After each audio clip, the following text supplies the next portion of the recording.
May pananagutan nga sa operasyon o pananagutan daw sa operasyon noong January 25 si Pangulo Aquino. Ito lumabas sa isa na publikong report ng PNP Board of Inquiry. Narito report is Steve Dailisan. Sa mahigit 100 pahinang ulat ng Board of Inquiry, lumalabas na mismong si Pangulong Aquino nagbigay ng go signal sa Oplan Exodus, kung saan 44 na miyembro ng PNP Special Action Force o SAF ang nasawi.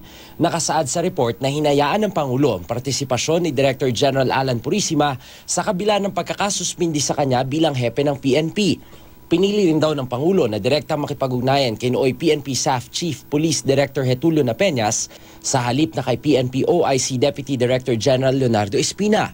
Bagamat may prerogative daw ang Pangulo na direktang makipag-ugnayan kay Napeñas sa halip na kay Espina, nagresulta raw ito sa pag-bypass niya sa chain of command ng PNP.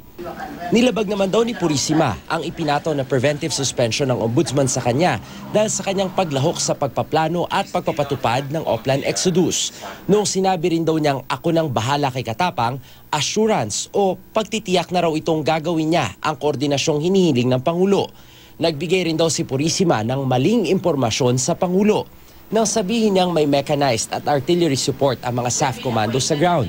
Si Napeñas naman, lumabag daw sa PNP chain of command sa pagsunod sa mga utos ni Purisima kahit siya ay suspendido na. Bigo rin si Napeñas na epektibong ma-supervise ang operasyong nagresulta sa pagkamatay ng 44 na SAF commando.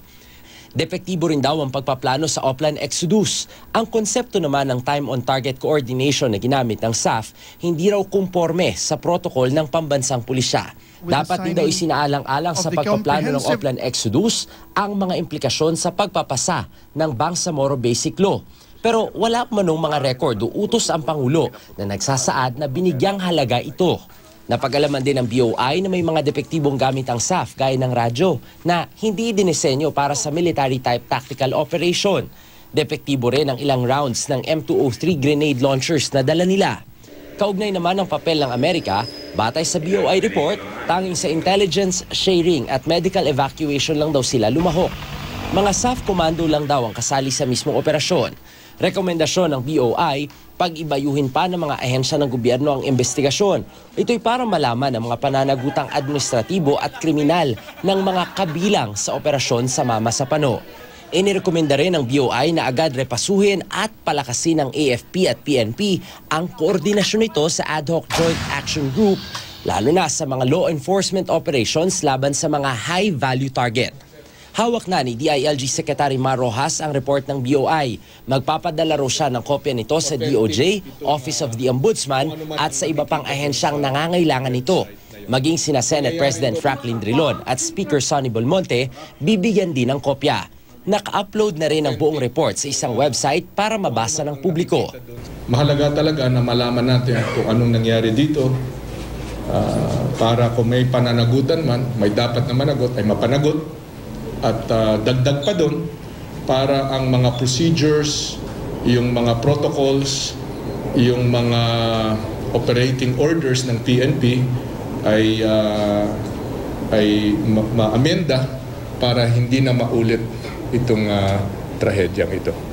Base sa konklusyon ni Rojas, ang pangunahing may pananagutan sa pagkamatay ng SAF 44 ay si Purisima. Nung nasuspindi na si Director General Purisima, at wala na siyang kapangyarihan, wala na siyang role na makibahagi sa operasyon na ito, hindi niya ipinasa ang chain of command sa nakatakdang kapangyarihan na siyang si OIC Espina. Hindi rin daw nasunod ang sinabi ni Pangulong Aquino na i-coordinate ang operasyon sa AFP, kaya hindi sila agad nakaresponde. Hindi nangyari yung resback dahil sa kawalan ng koordinasyon. Pwede tayong magdebate at magkakaroon ng debate kung ano ba talaga.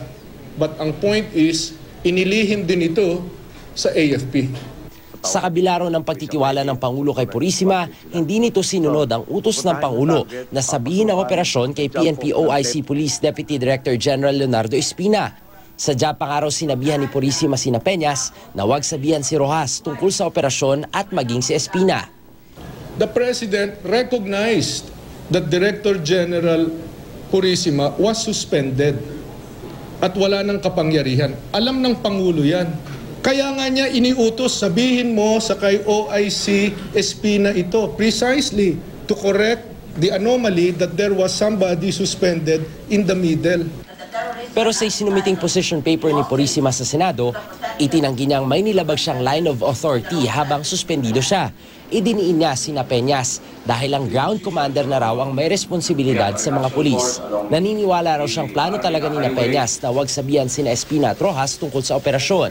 Sa tingin naman ni Secretary Rojas, walang pananagutan ng Pangulo sa nangyari. He ordered this to a 4-star general. He ordered this to a 2-star general. Siguro naman, the President, it is reasonable for the President to assume na ang kanyang mga utos ay susundin. Steve Dailisan, GMA News.